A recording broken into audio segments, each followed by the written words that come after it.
On est dans un endroit tout à fait particulier du Québec, mais vraiment particulier. Il y a pas, ça, c'est une école. À côté, il y a un parc qui appartient à la ville de Gatineau.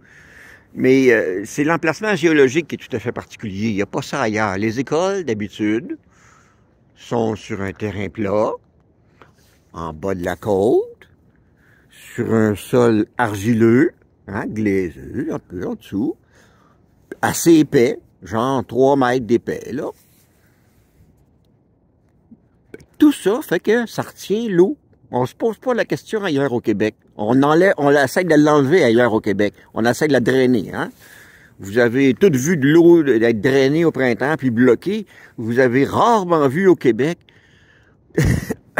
des endroits où on a besoin de garder l'eau au printemps. Moi, je n'en connais pas ben. En tout cas, écoutez, en agronomie, j'ai jamais pris de cours d'irrigation pour le Québec.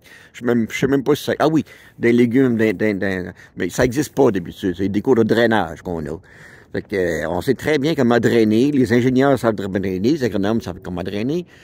Mais garder l'eau pour l'utiliser, parce qu'on est en haut d'une côte, qu'il n'y a pas d'argile, puis que c'est pas profond, puis que le sous-sol en dessous est calcaire aussi, ça, on sait pas faire.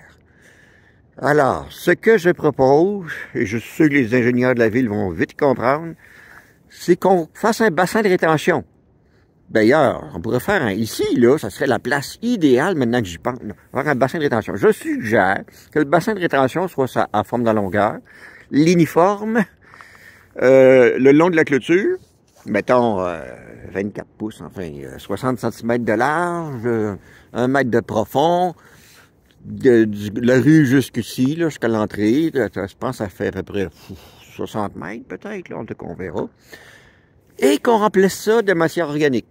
On remplace ça de mousse de tourbe, idéalement, mais ça peut être des feuilles mortes. On a accumulé plein de feuilles mortes l'automne passé, l'automne 2023.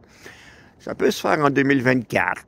Mais ce qui est important, c'est que pour les 100 prochaines années, ça va être un îlot de chaleur plus difficile à aménager au début. Mais si on comprend bien le raisonnement, on va comprendre très bien. Si vous faites vérifier ça par des ingénieurs, ils vont arriver à la même conclusion que moi, ça va vous coûter 50 000 $.